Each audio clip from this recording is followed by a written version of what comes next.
Rufai Oseni, they don't knock him pastor. They don't ordain him. He has been ordained. And his ordination, he go where? If you see this guy on the pulpit, Jesus, this guy get calling since he just wasting time. They watch Rufai Oseni on top podium preaching the gospel of Nigeria.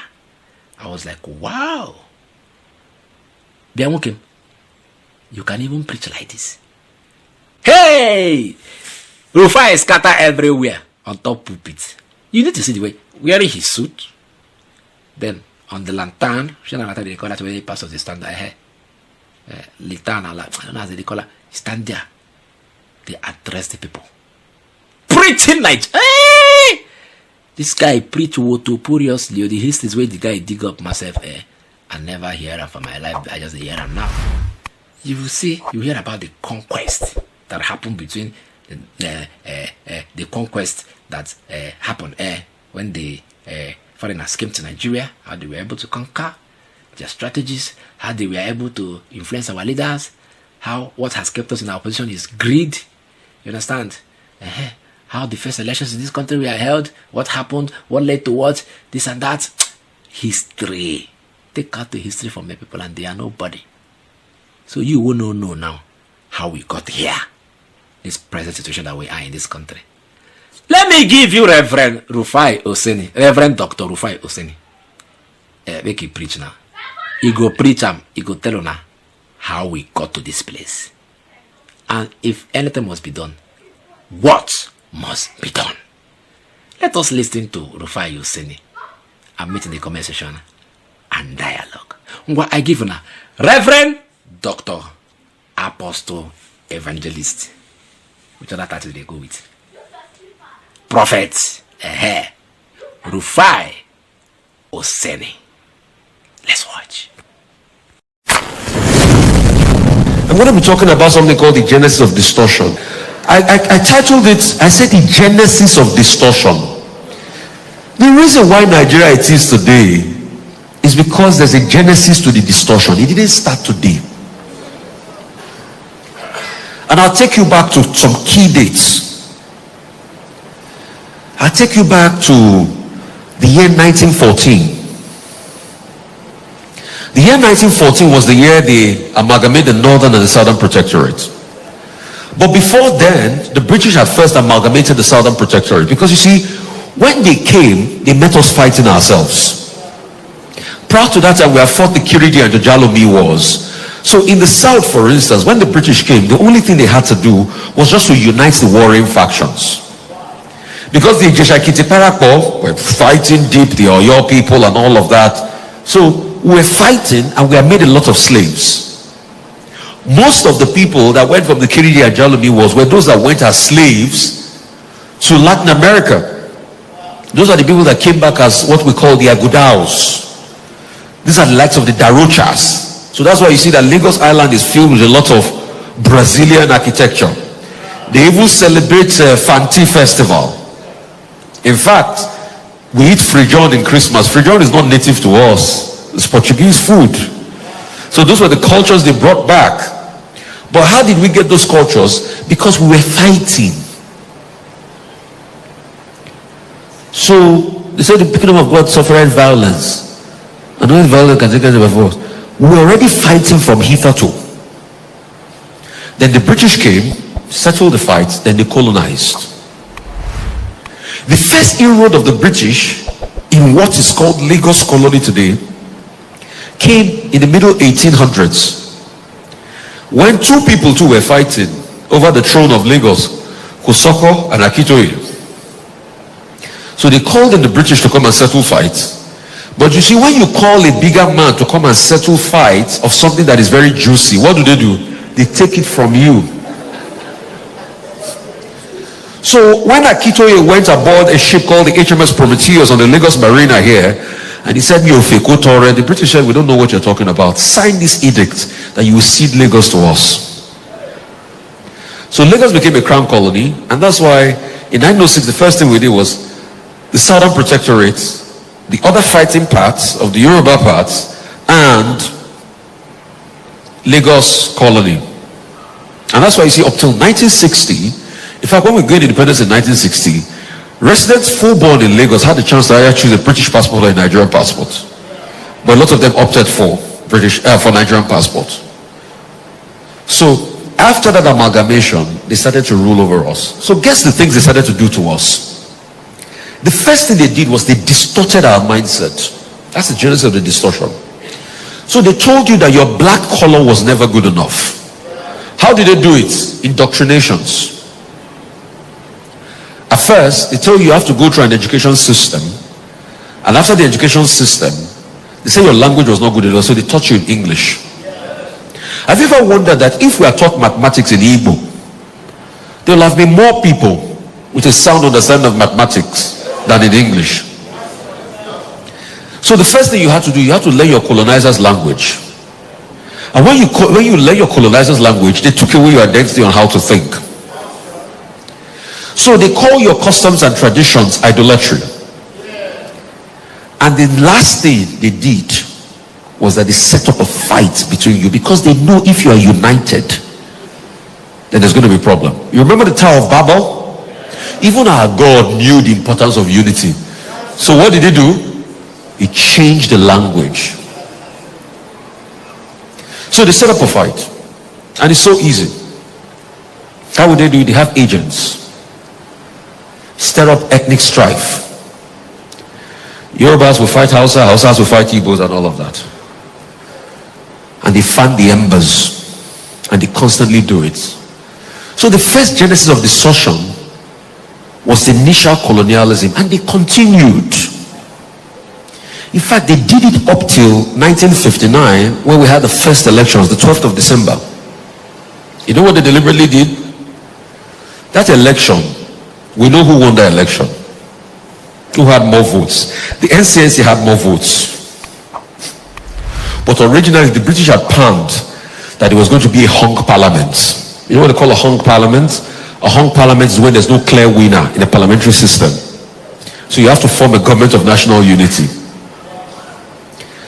The British had known that it will be either the Yorubas and the Igbos, the Action Group, or the NCSC, and the MPC. The MPC was standard. So that was how they did it, and that was what happened. But they knew that was going to bring a very big problem. You had a boisterous Action Group in opposition. There was going to be problems. And they knew it was not going to last. And they knew that it was going to open more fault lines that led to the war in 66. So have you ever wondered that it was just after 6 years after the first elections? No, then we had another elections in 64-65 that spanned into 64-65. So pretty much 6 years after the first election and 2-3 years after the second election, then we had a civil war that further deepened the fault line. So the first agent of distortion, and I'm sure we all know that, it will take years for you to recover from such a strife like that. So they have set the tone for what become the war, and they are giving it to us as a bait, and we are taking it. So once we are taking it, once we have fought the first civil war and all of that, and when the civil war started, they were the ones that started selling their weapons. So afterwards, they had started the first genesis of distortion. They had caused hatred amongst us. The hatred means that we will never be able to come together. And please, that's why I say every wall of hatred you have for your brother, break it. Because if they can take our unity, they can take our strength. So once they caused that hatred, we couldn't come together again. And that's what we've been circling with. In the last election, our problem was not about tribe or religion, but they made it about tribe or religion in the end. Because they know the genesis of distortion. So that's the first genesis of distortion. And that's why you see that life in Nigeria has now become something like an Obasian state. It is brutish. We talk about Leah Sharibu. Leah Sharibu is a symptom of a deeper problem. We talk about Nigeria not work. It was not structured in a way that it was going to work, because people wanted to take it for their own benefits. And that's why they don't like the truth. That's why they want to dominate every sphere. They want to shut people down in the media when you try to rat them out.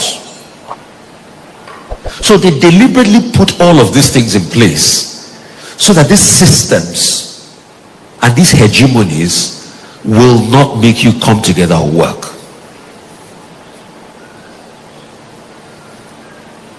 You think all of a sudden Boko Haram just starting? It's also part of a grand system.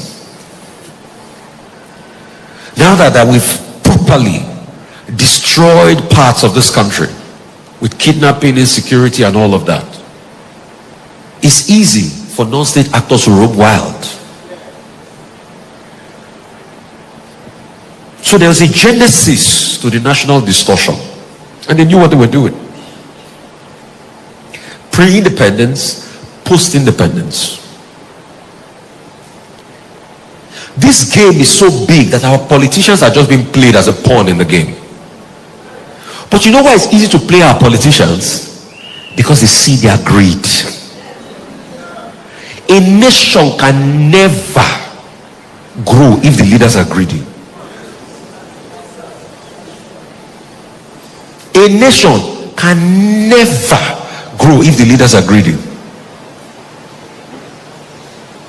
Once they see greed, they exploit the greed of the leaders. Have you ever noticed, why is it that most African countries are poor? Because their leaders are greedy. And they are taking advantage of the mindset of their leaders to destroy the nations. For what reason? For natural resource. Because they know we are blessed. You know, Nigeria has the capacity to be a $10-15 trillion economy, even more than that. America is going to about on 20 trillion now. We have the capacity to be a superpower.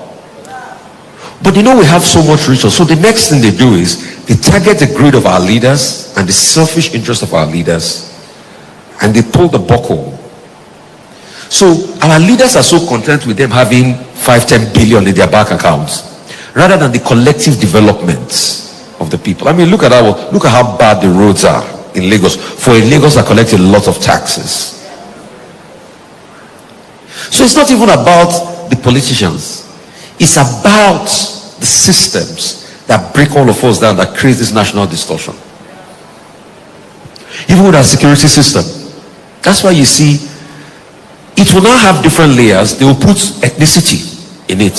They will put religion in it. But these things are deeper than ethnicity and religion. Because they need you to be confused about the dimensioning of these systems.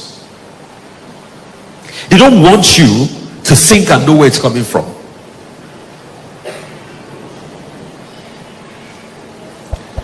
So the truth is, you can't grow beyond the system that is fraudulent. That's why you see the way we are today with the Naira.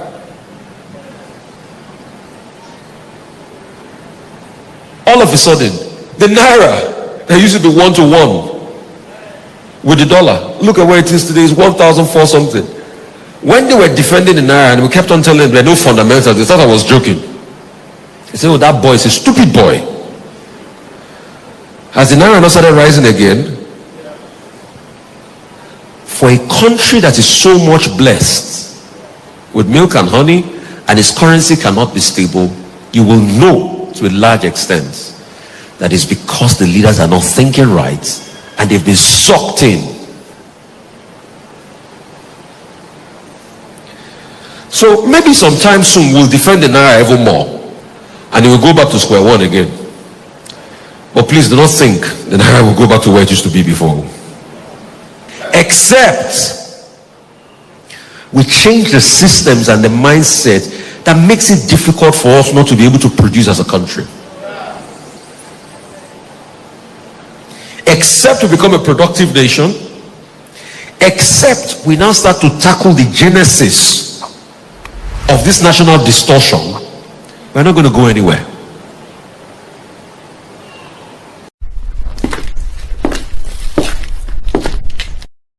For over a decade, this has been the birthplace of innovation. Oseni Vehicles is a testament to resilience, employing international best practices to create more than just a car. Every vehicle here tells a story of durability, fuel economy and safety. Crafted with the African spirit, the Nigerian heart. These vehicles surrounding me embody the unique concept of regionalization, each one designed to cater to the tastes and preferences of our people. From the streets in Nigeria to the terrains of the Sahara, these vehicles are designed for our roads, for our people. This is more than a vehicle. It's a symbol of our progress, our resilience, our collective success story. Your feedback drives us to continuously innovate and improve. Oseni Vehicle, the pride of African roads.